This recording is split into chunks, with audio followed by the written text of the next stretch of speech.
Betul sekali Anggi, KPU juga telah memilih 12 orang panelis untuk mempertajam dan menggali visi misi dan program kerja calon presiden. Sejumlah pertanyaan juga telah disiapkan dan KPU telah menentukan mekanisme agar pertanyaan yang disampaikan sesuai dengan subtema. Di segmen sebelumnya, pemirsa, penyampaian visi misi dan program kerja dimulai dengan calon presiden nomor urut 2. Maka di sesi ini kita akan mulai dengan calon presiden nomor urut 3, Bapak Ganjar Pranowo. Langsung saja kami akan mempersilahkan panelis atas nama Profesor Dr. Aminuddin Syam untuk bisa mengambil subtema pertanyaan dari wadah yang sudah kami sediakan.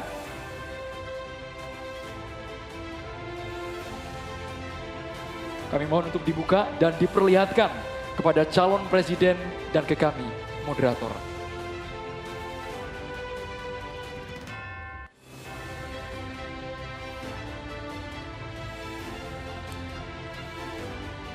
Subtemanya adalah kesehatan.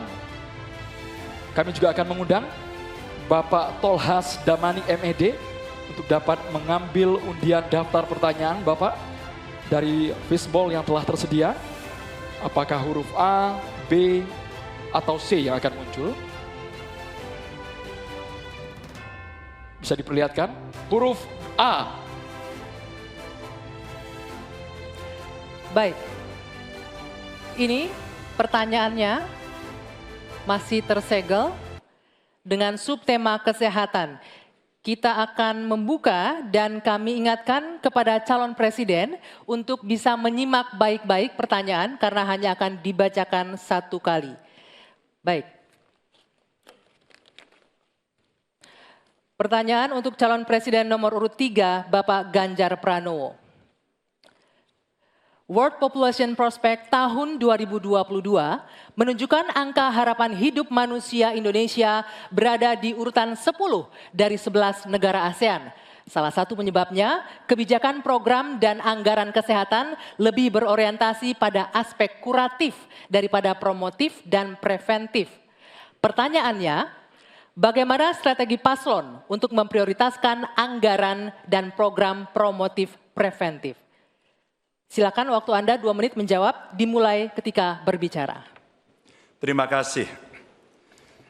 Kalau tadi dalam pembukaan saya sampaikan mesti preventif dan promotif mesti diwujudkan dalam bentuk kepengetahuan kita terhadap kesehatan minimal untuk kita sendiri. Berolahraga, makan sehat, hidup bersih sehat, saya kira itu yang paling baik. Maka pada tahap berikutnya barulah kemudian kita memberikan fasilitas kesehatan sampai ke desa-desa seperti tadi saya sampaikan, 1 desa, 1 vaskes, 1 nakes. Hanya memang ketika undang-undang sebelumnya mengatur bahwa ada prosentase dari anggaran untuk kesehatan mesti diberikan, terpotong kemarin. Rasanya ini mesti dikembalikan.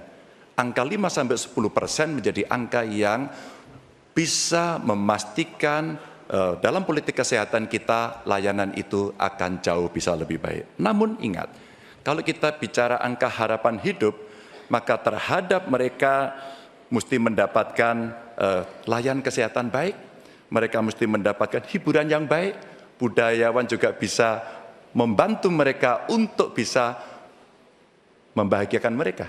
Maka pada saat itu ternyata ada juga keinginan dari masyarakat, kami juga perlu mendapatkan layanan yang baik. Maka kalau kemudian kami bisa mendapatkan layanan baik, maka kami merasa nyaman, kami senang, dan hidup kami akan lebih panjang.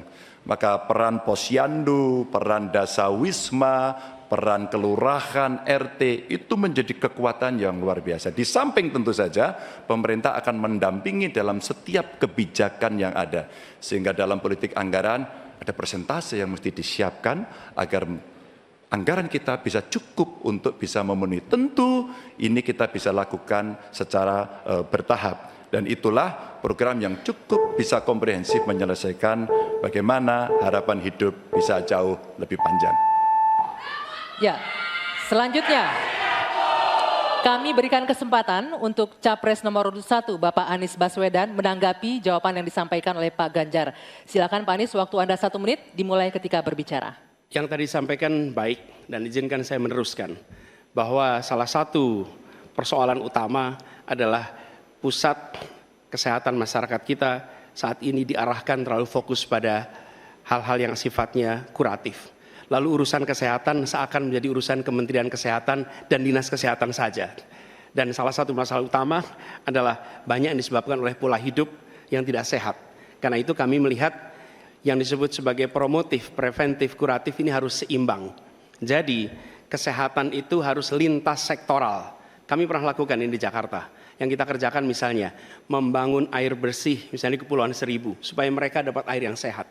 Yang kedua membangun taman-taman, membangun jalur sepeda, kemudian membangun trotoar, membuat orang berjalan kaki, festival olahraga. Jadi unsurnya adalah lintas sektoral supaya dana itu bukan hanya pada Dinas Kesehatan tapi pada semua bidang yang terkait dengan preventif promotif. Ya. Berikutnya kami persilakan Capres nomor urut 2 Bapak Prabowo Subianto untuk menanggapi jawaban dari Pak Ganjar. Silakan Pak Prabowo, waktunya 1 menit. Jadi saya lebih ke arah solutif langsung dan cepat. Masalah kesehatan di Indonesia adalah kurangnya dokter. Kita kurang 140.000 dokter. Itu utama.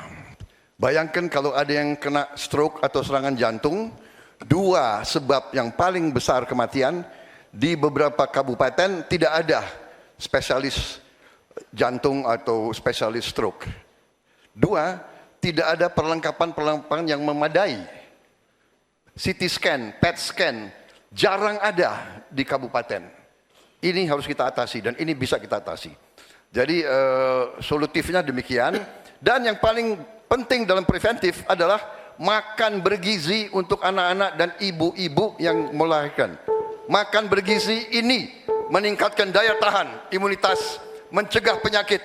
Ini adalah strategis sekali. Makan bergizi untuk anak-anak Indonesia. Ya, terima kasih. waktunya habis. Ya. Silakan Bapak Ganjar Pranowo menanggapi jawaban tadi. Silakan direspon jawaban tadi dengan waktu 1 menit. Silakan. Ya, terima kasih. One Health, satu kesehatan untuk semua, dan ini mesti dibicarakan ya manusianya, ya kesehatan hewannya. Karena ada zoonosis juga di sana. Maka kalau kita bicara bagaimana secara holistik, maka kesehatan semesta inilah yang mesti kita ciptakan. Saya masih berprinsip pada preventif promotif itu jauh lebih baik. Kalau tidak kita kobol-kobol, biaya kita akan habis untuk menangani orang sakit. Tapi kalau kita bisa mencegah, maka inilah yang akan bisa membuat manusia bisa hidup sehat. Maka sekali lagi, anggaran pendidikan untuk pencegahan, untuk kesehatan itu bisa kembali pada formula awal, dan yang kemudian kita menciptakan ruang-ruang layanan yang jauh lebih baik, apalagi untuk preventif dan promotif yang bisa diberikan oleh pemerintah. Ya.